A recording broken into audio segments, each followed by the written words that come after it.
Welcome back to the 4545 podcast with me, Tilo Famude. And before we get started, I'd like to really just say thanks to everyone who supported the video, who shared it, who liked and commented. It really means a lot knowing that I have this support early on, and I can't wait to get this thing underway. So without further ado, let's get started. For this very first episode of the 4545 podcast, we're going to be taking a look at the action that just took place over the past weekend in the Premier League. With that being said, let's get right into it. Manchester United beat Manchester City by 2-0 to close the gap on their rivals to just 11 points in the table, while Liverpool continued to slide down the table after losing 1-0 to Fulham at Anfield. Arsenal supporters will feel pretty hard done by after their side drew 1-1 to Burnley at Turf Moor, with VAR controversy stealing the headlines once again. Meanwhile, Chelsea looked to gain another win under Thomas Tuchel as they faced an Everton side who are currently trying to climb up the table themselves. So let's get right into the analysis, first starting with Manchester United versus Manchester City. Bruno Fernandes and Luke Shaw both scored in the Manchester derby to give Manchester United the edge and the victory over their noisy neighbors. Let's start by talking about Manchester United, who got the edge over Manchester City by playing some good counter-attacking football and pressing them in high areas. And it seemed like a real team-spirited performance after a lackluster 0-0 draw against Crystal Palace, which we had watched. And Manchester United are an interesting team. They seem to always struggle against the small teams. They don't know how to break down the low block, but against the big teams, they know exactly how to defend. They know exactly when to get forward. And even though they have 5 0-0 draws against top 6 opposition, they are keeping clean sheets. While goal scoring is a bit of a problem with Anthony Martial not really firing like he did last season, Marcus Rashford looks a little bit tired. Bruno Fernandes looks a bit tired. Cavani's injured. Donny van de Beek is out. Paul Pogba's out. So there's a lot of things going on with Manchester United right now that probably wouldn't have suggested that they would even come close to touching Manchester City, but they still got the victory. I think one of the most important aspects to Manchester United's victory was Luke Shaw's commitment to getting forward. He always looked ready to attack, and he was willing to come back and defend. That is his job, but he was willing to come back and defend when Manchester City were pressing Manchester United back. I also think Dean Henderson was fantastic, replacing David De Gea, who's probably going to be out for a month due to his wife giving birth. I think Dean Henderson came in and slotted in perfectly. He commanded the back line and started the attack that resulted in the second goal for Luke Shaw. I really do think it was a pretty professional performance by Manchester United, where all the players worked together to come back and do the dirty work on defense, as well as transition up the field in order to get the attacks that ultimately won them the game. I think it's hard to overlook the performances of Luke Shaw, Dean Henderson, and even Marcus Rashford, who make that 60 to 70 yard sprint to win the ball back and then eventually hurting himself. But it just shows the commitment that Manchester United have. Even though Harry Maguire has come under criticism and Anthony Martial has come under criticism, I think they were fantastic in this game. Martial did put himself in a prime position to score the third goal for Manchester United, but really fluffed his lines, and something about Martial just kind of throws me off as a fan. I think watching him play, he knows how to dribble, he knows how to take people on, but his finishing is lackluster, and for him to call himself Manchester United's number 9, he has to perform more, he has to perform better when he's in front of goal. He's missed too many easy chances this season, and of course confidence is a big thing. We can see that with Timo Werner when he's playing for Chelsea. Last season, coming off a great season with Leipzig, coming in the Premier League, it's a difficult league, but you can see how confidence really just takes kind of the energy and the life out of a player when he's on the field, and Anthony Martial is clearly lacking confidence. I think in this game, Martial played with a little bit more urgency than we're usually used to seeing. He's kind of a lackadaisical player. In some games, he doesn't really show up for some games. They don't show up in the other game. I think he needs to find this consistency where he's always constantly making runs, always constantly looking to find his teammates, looking to receive the ball and turn when his back is to goal. And pretty soon the goals will come if he continues to play like this. I thought it was also interesting from a neutral standpoint that Kevin De Bruyne had probably one of the worst games he's had in a Manchester shirt for a while. Manchester City shirt for a while. When you look on the other end, Bruno Fernandes didn't really do that much this game, but he scored the penalty and he gave his team the lead. And he's a leader. He's a natural-born leader. You can see at the end of the game, he was standing behind Ole Gunnar Solskjaer, giving his teammates instructions. You can just tell how much he's committed to Manchester United. And take nothing away from Kevin De Bruyne, he's completely committed to Manchester City. He's been absolutely outstanding for them ever since he's signed. But in this game, Manchester United did a good job of shutting him down, shutting down the passes that he normally makes, forcing him to make these long passes that weren't really effective in the end. And overall, it was a pretty good performance by Manchester United.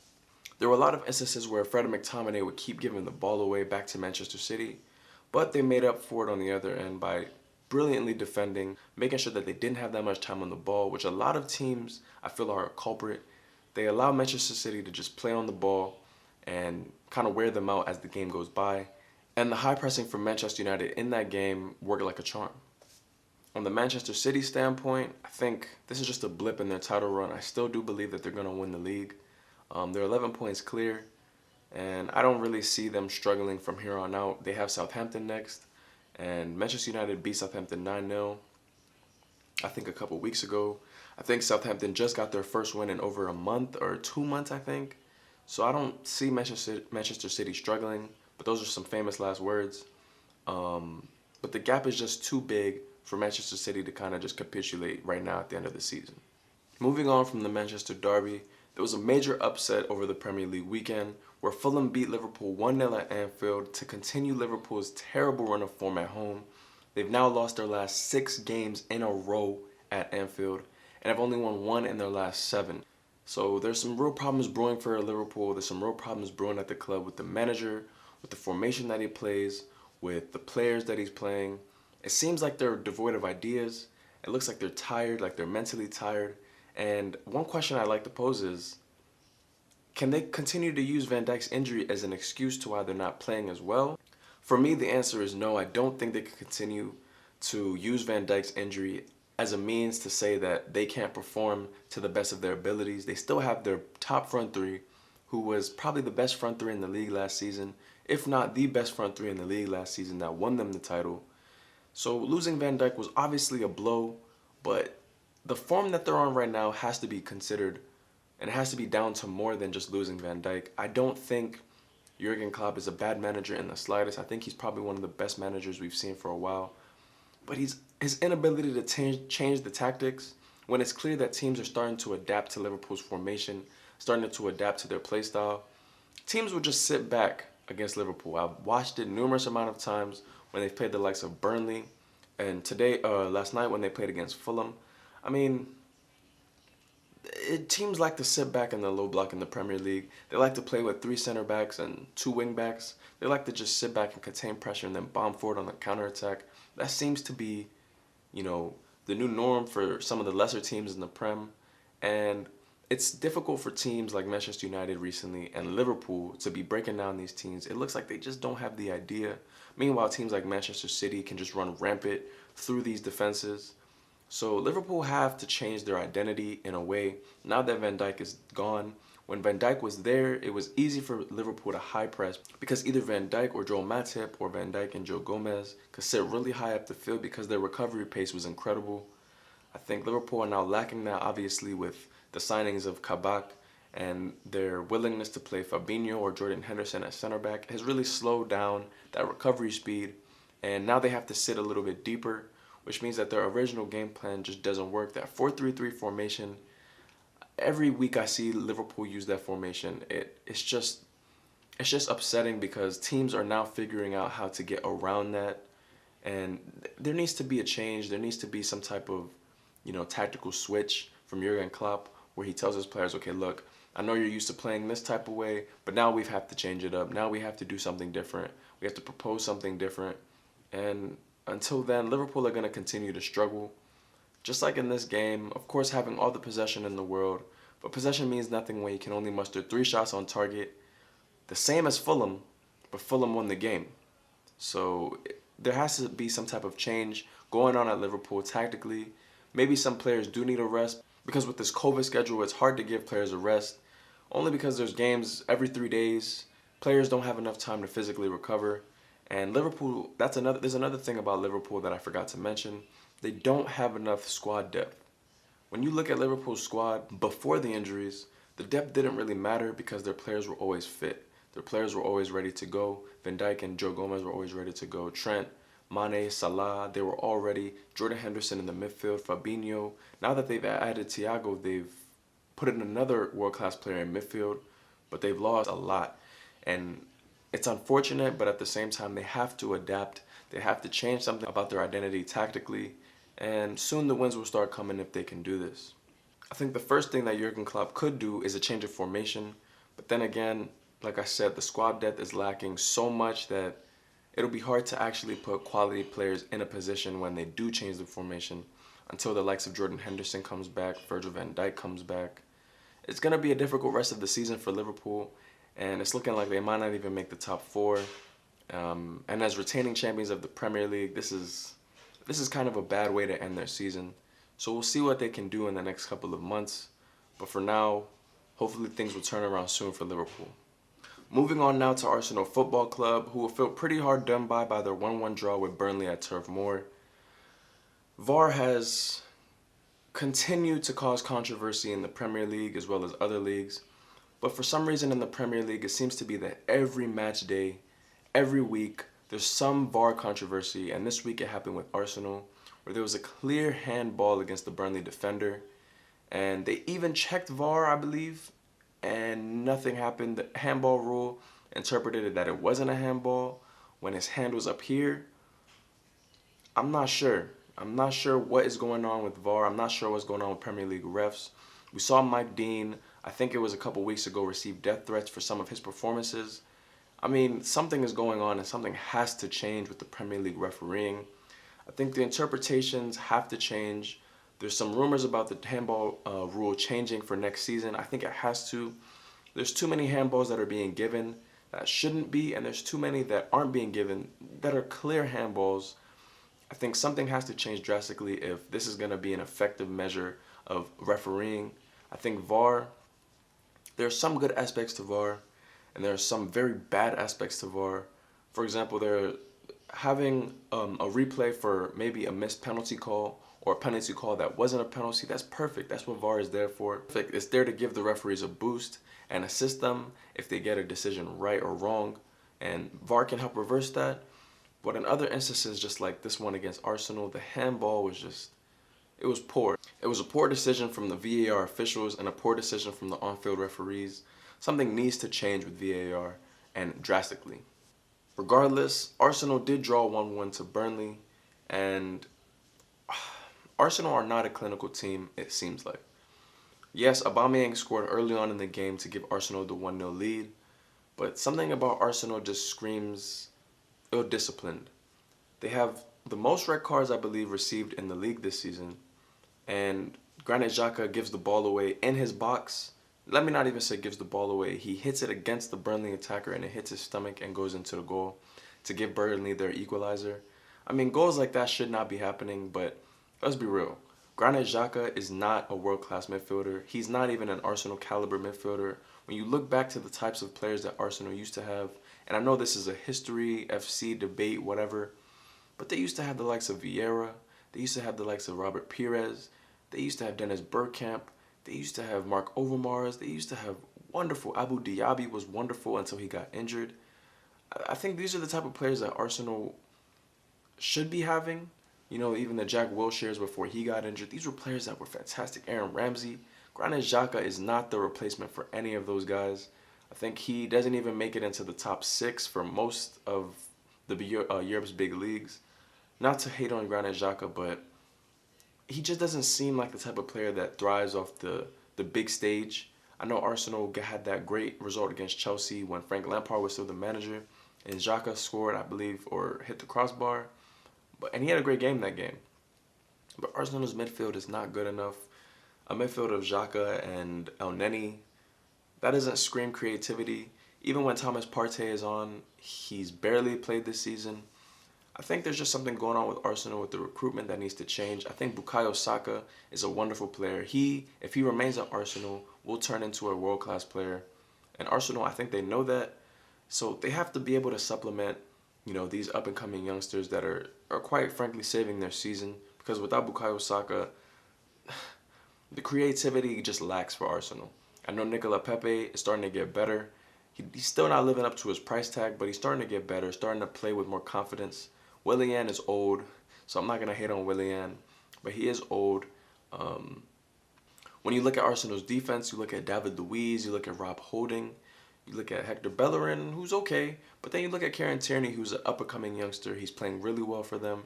I think they have to change that center back core because you have Rob Holding, you have David Luiz, you have Pablo Mari, who are not really that good.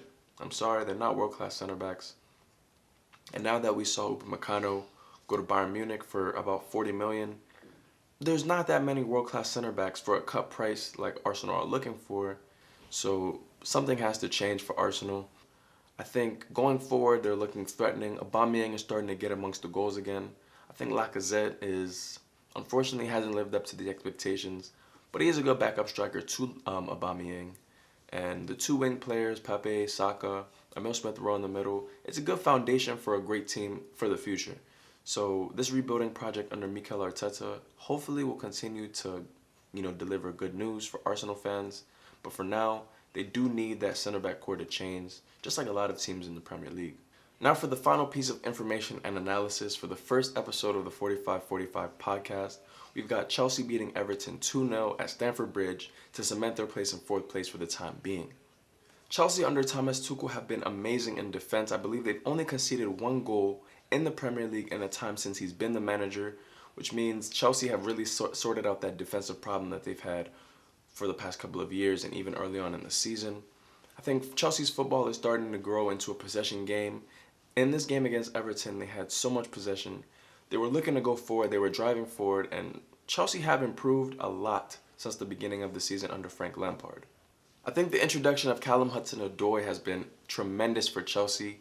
He's a world-class winger in the making. If Chelsea know how to utilize him on the right or even the left side of midfield, he knows how to bomb forward, he knows how to track back, he knows when to cut inside and when to go down the wing and deliver across. I think they have a very good star in the making. They have many good wingers on the bench too. They have Pulisic, they have Ziyech, but Callum Hudson-Odoi continues to prove why he should be in the starting lineup. I also believe that Mason Mount is going to be one of Chelsea's best midfielders in times to come. He has a great work ethic.